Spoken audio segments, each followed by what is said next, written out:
Hi there. Welcome, everyone, to the call, and thank you for calling in.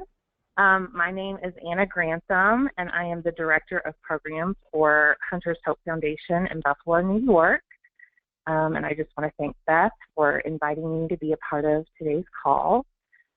For those of you who may not be familiar with Hunter's Hope, we were founded by former NFL quarterback Jim Kelly and his wife Jill when their son Hunter was diagnosed with Krabbe leukodystrophy in 1997.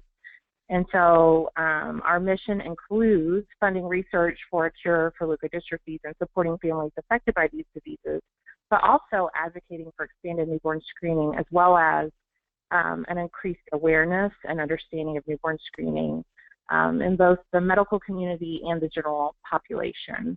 So if any of you have ever attended our medical symposium, you know that something we always make sure to do is to give families, our affected families, a chance to share their experience, the perspective with the doctors and researchers in attendance.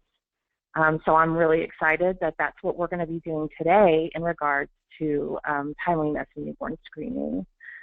So I think we all know that the family perspective is crucial to keeping us all mindful of the impact that issues like timeliness in newborn screening can have on the individuals served through your state's newborn screening program.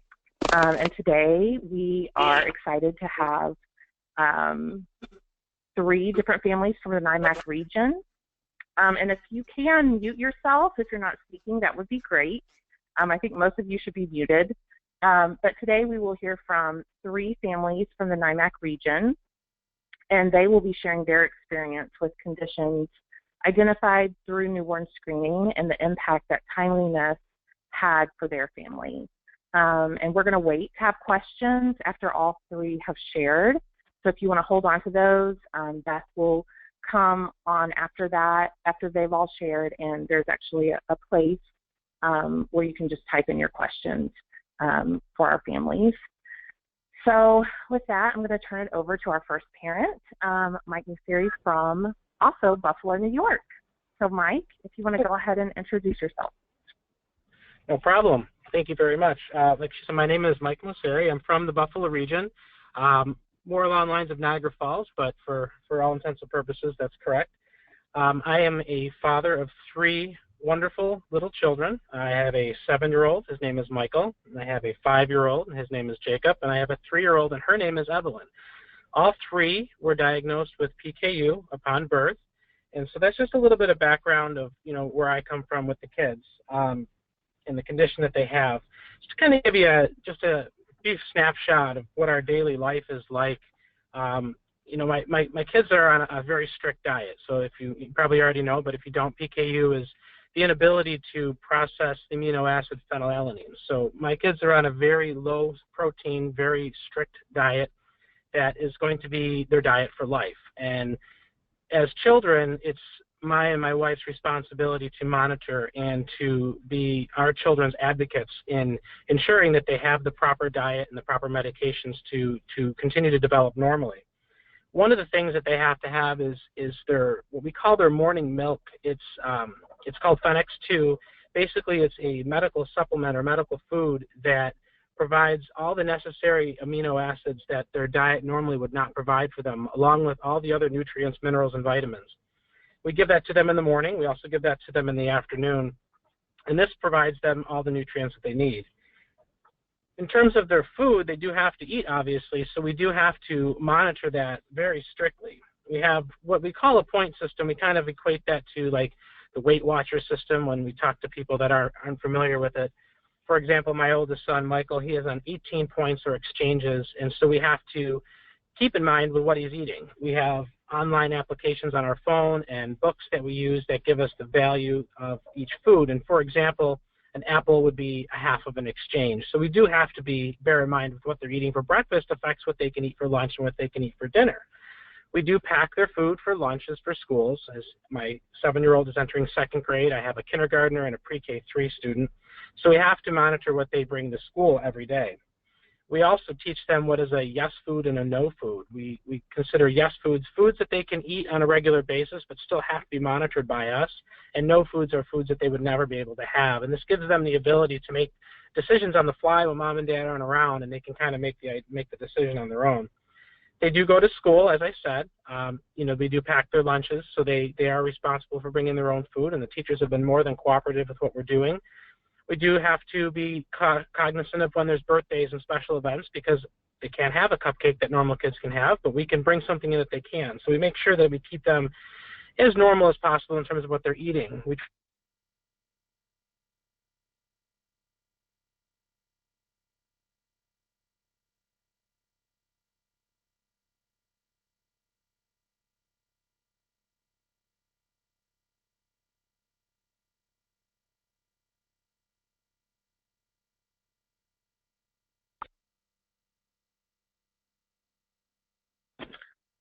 I think we may have lost Mike. So hopefully he can join us and finish sharing. But until he does, if it's okay with you, Beth, I think maybe we could let Janine share, because I think we might have lost. Are you there? I'm here, but yeah, I can hear you guys the whole time. I don't know how long ago I dropped off. I apologize. For probably like a minute or so. So if you want to just pick back up, yeah. Sorry. Okay, so no, that's fine. I was just basically reiterating how we measure their food out on a daily basis and how we teach them what they can and can't have in terms of what foods they're allowed to have. And I also touched base on school and how we have to bring their lunches for school, and we're responsible for that, but how teachers have been more than cooperative.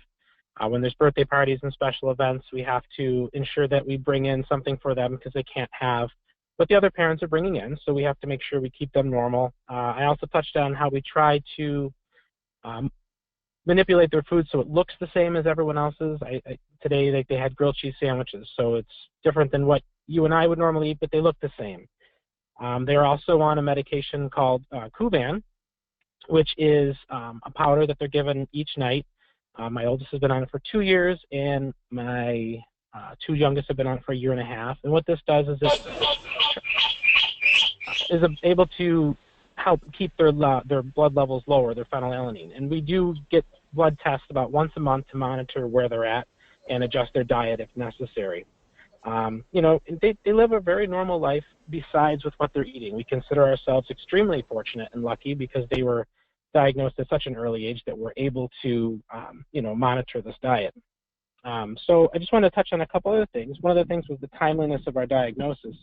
My oldest child, Michael, was diagnosed at about 9 days of life.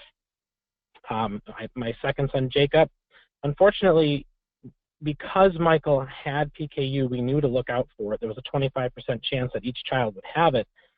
With Jacob's newborn screening, we didn't hear anything back, so we just wanted to double check. And when we inquired, New York State said, can you send us another test? This one came back inconclusive. So we did a second test, and sure enough, it came back positive. So in essence, with Michael having PKU, it probably helped Jacob because he started his diet in 7 days of life. And Evelyn as well. Within 7 days, she had her diagnosis. And when we received the call for Michael, the information received was a little bit overwhelming at first.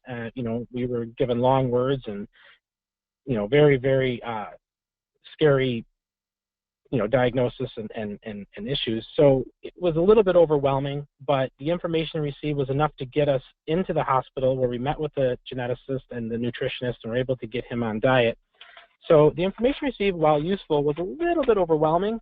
And since then, we've worked with the people at the Children's Hospital in Buffalo, and I think the information they're given now is a little bit less intense and a little bit more, it's definitely stern and strict, but, more, things can be okay. So from my perspective, why timeliness is important? Well, like I said before, we consider ourselves extremely fortunate that our children can live a very normal life with the exception of what they eat. They go to school every day. They're able to participate in sports. They're able to do all of this, and without newborn screening, this wouldn't have been possible. A delay in the diagnosis would have resulted in cognitive impairment, mental retardation, even seizures as children. We've seen adults that have not been diagnosed, and they are in homes, and they need special assistance, whereas I don't believe my children will ever need that because of newborn screening, and that's how important it is. So just, to leave in closing, why it's so important, when I look at my children, I don't look at them as, they have PKU. I look at them as my children. Everyone says to me all the time, we can't believe you have to deal with this on a day-to-day basis. And I say, this is my life. This is what I was blessed with. And we do it. We do it because we have to. And we are fortunate that they were tested when they were. Thank you so much, Okay. Mike, You're welcome. for sharing. Thank you. Okay, so again, if you can just hold your questions, if you have questions for Mike until the end. We're now going to hear from Janine from New Jersey. Janine, are you there? Yes, can you hear me? Yes. Hi, Janine. Go ahead. Okay.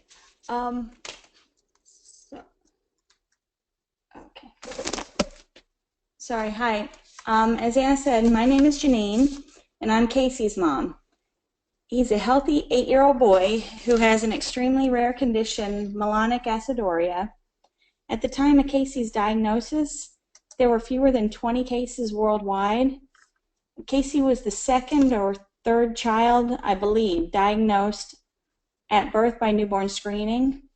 And since being asked to speak today, I've been trying to remember the events prior to the phone call that something was wrong with the results from our newborn screening. I remember with all 3 of my children, Casey's the youngest, being asked in the hospital if I was interested in additional newborn screening.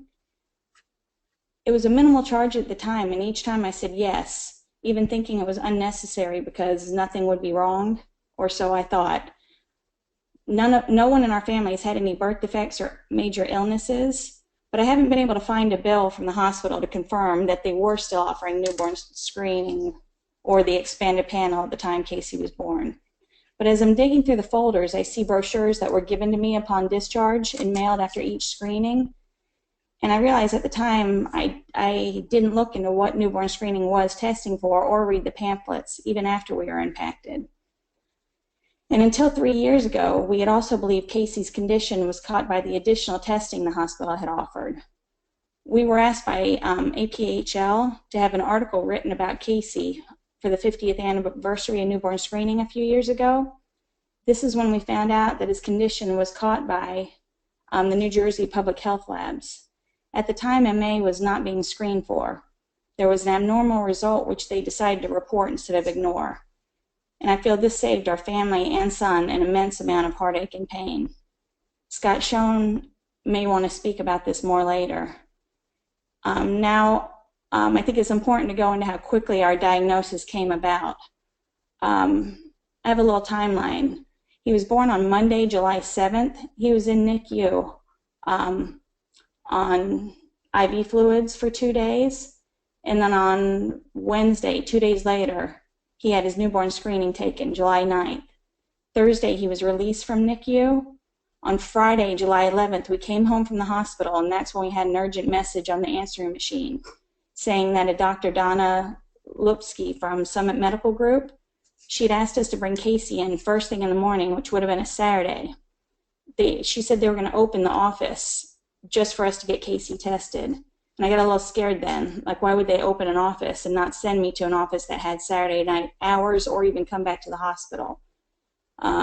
She wasn't our pediatrician, and she really wouldn't give us any additional information over the phone. But on Saturday, he was tested again. Dr. Lipsky explained that she had received a call from the Board of Health asking to rerun our test and set up an appointment and referral for a genetic doctor, who happens to now be Casey's doctor, Dr. Deborah Day Salvatore. But she said it was just a precaution. She told us how rare the disease was. She didn't know the name. She just called it C3DC. And she explained the false positives and said the chances were very slim that Casey had the condition. But just in case, I should stop breastfeeding and give him progestin formula. And she gave us some to take home. I was also given an overview of organic acidemias and said until they know for sure, just not to let him go without eating for more than 2 hours. And then on Monday, I called Dr. Day to set up an appointment. On Tuesday, Dr. Day met with us to discuss what the condition was, and she also took a blood draw from Casey, blood and urine. And then by Friday, July 18th, another appointment with Dr. Day, and they confirmed that he had melanic aciduria.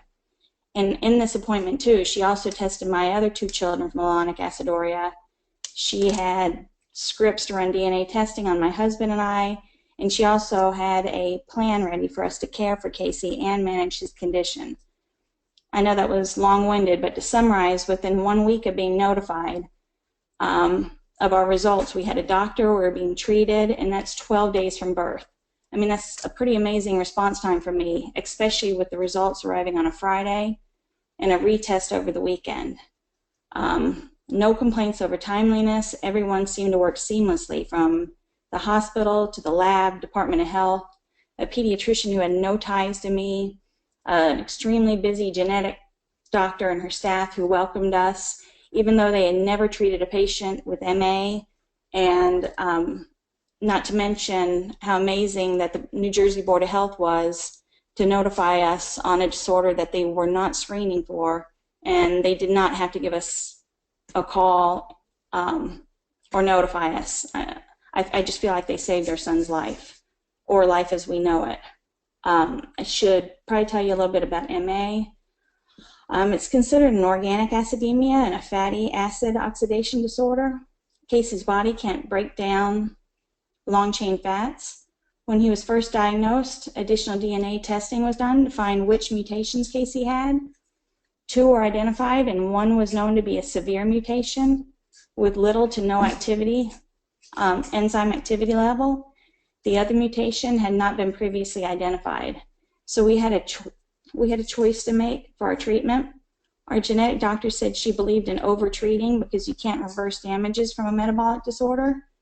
That was all I needed to hear, especially when we were reading the possible symptoms of MA. So we were told no fasting, the progestamel formula every 2 to 4 hours around the clock. Me being scared at the time, the first year, I think I did every 2 hours. Carnitine every 4 hours around the clock. We were told to monitor him closely if sick or in stress. If vomiting, we had to monitor him for behavior or lethargic. Let's see, we were told managing diet works for some, not for others, but it seems to be working for Casey. And of course, the monitoring of his food intake and writing everything down. We had decided to keep him under loose quarantine, like cold and flu season. We kept him out of crowded places. The kids couldn't have friends over the first few months, and definitely not if they were sick. We ended up hiring a girl to live with us who used to babysit when I worked full-time, so that she could stay with Casey so he didn't have to leave the house. To date, Casey has none of the major side effects associated with his condition, and initially his prognosis was grim. Not much was known about melanic aciduria, and as I mentioned, we were given worst case scenario, which is why I'd chosen to keep him home. We had even initially decided to homeschool him, but he didn't enjoy tutors coming to the house, and he was doing well and wanted to go to school. So starting at age 4, we slowly began exposing him to crowds and kids his age. He's currently attending a small Catholic school. So his classes are small, there's not many kids in the school, and he's in 2nd grade and doing great.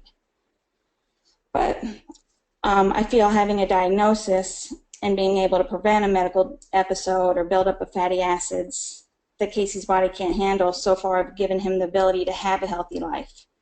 We avoid triggers for him that are overheating, like he can't handle the heat, but we might not have noticed this if we didn't have the diagnosis. I know we would have monitored him as closely at birth if we had not been given a diagnosis. And I also know that he definitely would not have had either the chance to be with us today or been healthy enough for him to be able to run around and play with his friends or attend schools. I try to get the word out about how important this is and not to be upset if you do get a false positive. I tell people don't focus or try not to focus on a couple of days of worry that you had. Instead, rejoice that your child's healthy and just feel secure in the knowledge that there's a wonderful team of people at each state's Department of Health working behind the scenes just to make sure babies don't suffer needlessly. And that's it for me. Thank you so much for sharing that, Janine, and I'm sure Scott and everybody from New Jersey that's on the call feels very encouraged. That's such a great story. Thank you very much. Thank you. Okay, so now we're going to hear from Jana Monaco from Virginia. Jana, are you on the call? I am, thank you. Hi, Jana. Go ahead. Hi, everyone.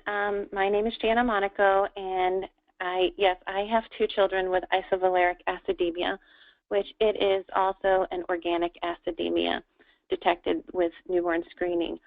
My story is with my children is a little bittersweet because our son Stephen, who is now 18, he was diagnosed without newborn screening. He represents exactly what can go wrong with these conditions when they're not detected. And my daughter's story is a little bit different. But anyhow, Stephen is 18, and he was a perfectly normal, healthy child up until age 3.5. However, for those 3.5 years, I often was concerned about his eating habits. He was kind of labeled as a picky eater. And all along we found out with hindsight that he was self-selecting his diet because the elevated protein levels that he was trying to consume weren't making him feel well. Unfortunately, at 18 months, he was sick and hospitalized with a stomach virus, and it wasn't picked up. At age 3.5, he went into full-blown crisis, and he was sick one day, vomiting, and 24 hours later, he was in a coma on life support. That was a Wednesday, and Friday we were told he probably would not make it through the weekend. We were told immediately that they suspected a metabolic disorder, so we got our very quick crash course in exactly what that meant, and we were taken back to all the newborn screenings that we had. Stephen is the 3rd of 4 children. And I do remember the newborn screening because he had it.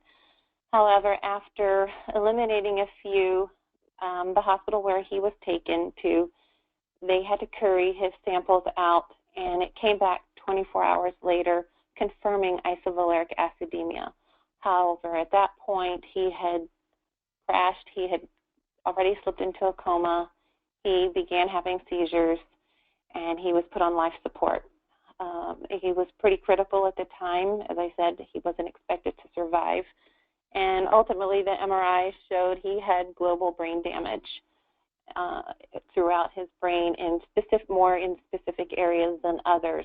So by 3 weeks, 2 weeks, he came out of the coma. However, it left him with significant permanent brain damage. He has a lot of neurological deficits, severe intellectual and developmental disabilities. And he's classified as a complex care patient. He has multiple health issues. He's had 6 surgeries in the past 6 years. He is fed through a G-tube. He has difficult to control seizures.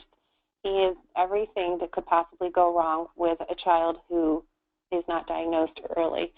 And so I can't emphasize enough the timeliness of newborn screening for Stephen. As IVA, as we call it, was not part of the screening panel when Stephen was born. However, it is now. 6 months after Stephen got sick, we found out that we had a surprise pregnancy. We were expecting our daughter. And so because what we learned with Stephen, we decided to do an amnio to test early rather than waiting for newborn screening. And sure enough, she came back positive for IVA. And so what that meant for her was the staff at Children's National in D.C., where they received their treatment, the team that was managing Stephen began to guide us and prepare for her arrival. And what that meant was inducing her a week early, having the team at the hospital where she was born prepared, and she was transferred to Children's National within 2 hours of delivery and put on the IV fluids, the proper diet, and so forth. And she has been doing wonderfully. She spent 3 days in the NICU and came home, and she is now, she will be 14 next month. And Caroline she's doing beautifully. She is living a life exactly how Stephen started out. They both are closely monitored and managed with their diet. isovaleric acidemia, or IVA, is an inability to break down leucine, and their enzyme doesn't function properly for that. So that is why Stephen made it to 3.5, because he does have some enzyme activity. However, with IVA, under the right conditions, they can go into crisis. So the careful management is so important for them, and Caroline is a testimony to that. Having the good management from day one has enabled her to live a healthy, normal life. She is going into 8th grade this year. They both are on a medical formula for their condition, and they both take glycine and carnitine daily to help their body rid itself of the isovaleric acid so that it doesn't build up and become toxic like it did for Stephen. And management it does wonders, because in all of Stephen's complexities and his hospitalizations, he's had some pretty severe hospitalizations in the past few years. He has a neurogenic bladder, and he has gotten septic with UTIs. And despite how critically ill he has been, the genetics team has managed him so effectively that he's always remained metabolically stable throughout all of his health crises. And Caroline, she has had 2 hospitalizations since birth, which is dramatically different compared to Stephen's. She did recently fall off a horse. She does horseback riding, fractured her jaw and her ring finger, but she got through that effectively too. And that is because her genetics team were very involved in part of her recovery. So they do need lifelong management. I mean, for Caroline, she also, there's yes foods and no foods, because she obviously eats normally by mouth. Excuse me. And her diet is actually pretty typical now, like most children her age. The glycine and the carnitine are what really, I'm sorry, I have a tickle. They are what actually help her to, again, control that isovaleric acid in her body. Again, they both represent the importance of timeliness. Stephen could have continued life in a very normal fashion, and he'll turn 19 in October, had he had the benefit of the comprehensive testing at birth, like Caroline and other children do. It is part of our screening panel now. So children born with IVA are doing remarkably well because they are picked up early. And as far as a message I can say is, one of the things that we experienced when Stephen was first diagnosed was there was just such a mentality of, oh, those conditions are so rare, they hardly ever happen. And we were getting that from medical professionals. And the fact is, we had 2 children that have the same condition. So they do happen. And I think in the past they were so dismissed, and unfortunately now there are still situations where I think some medical professionals don't really truly grasp the seriousness of them and the reality that they do exist, and that newborn screen is so critical when a baby is born, and the timeliness in getting those results and ensuring that they are read and finding out whether they're normal or not. So my children definitely are a reminder each day as to the validity of it and how important it is. That's a little bit about my children. Thank you so much, Jana. And thank you to everyone who has shared so far. I'm going to turn it over to Beth now. And if you have questions, you can actually type them in. I'll let her explain that, though, because she'll probably do a better job than I will. So, Beth? Yeah, thank you so much, Anna, and thank you, everyone, for joining, and to our families for joining today. Thank you. You all did a fabulous job. If there are any questions for our 3 presenters today, you go to the questions box on your GoToWebinar window and type in any questions, and then I will read those to the presenters and then you can address it to all of them or to any one individual presenter. So I will give a few minutes for people to type in some questions if you have them.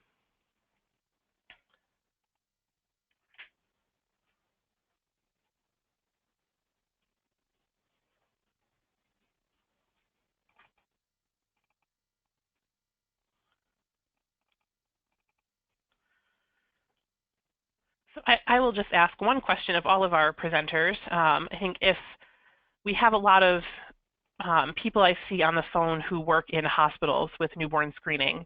So they're at the hospitals calling parents maybe with the test results or looking at abnormal test results when they're coming first from the state and being reported back to the hospital, or maybe talking to parents about newborn screening at the time that it's collected. So for those people, is there anything that you would say to them to keep in mind when they're working with families or calling families with test results? This is Jana.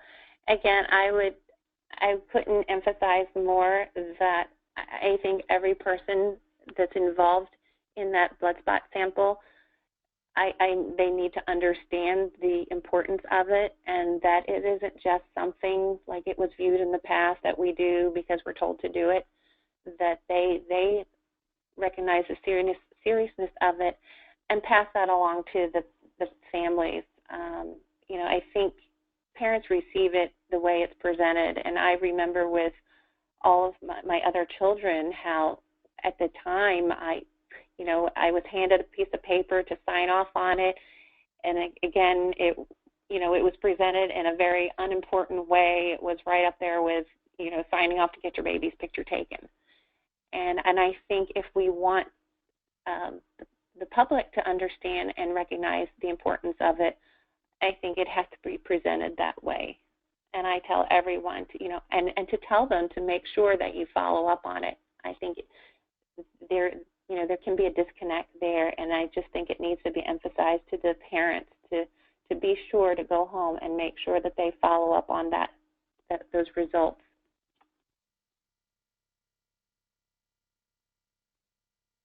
Thank you so much. And I would agree with Jana because when I received the call, my incision was infected. And if they hadn't have said they were opening an office for me, my mother-in-law was yelling at me not to take Casey in. She said, have him wait till Monday. You can go in when your pediatrician is open. Me hearing they were opening an office for me and I needed to go in now was what made me kind of wake up and say something's wrong here. So if it had been a regular day and they had just said, can you come in tomorrow, I think I would have maybe done my checkup first. I don't think I realized how important it was either. I agree as well with the importance. We were told to come into the Children's Hospital emergency room on a Saturday as well, and so it kind of puts forward the importance of what they're trying to tell you and to get you in to get that treatment and started as soon as possible. Great, thank you so much, everyone.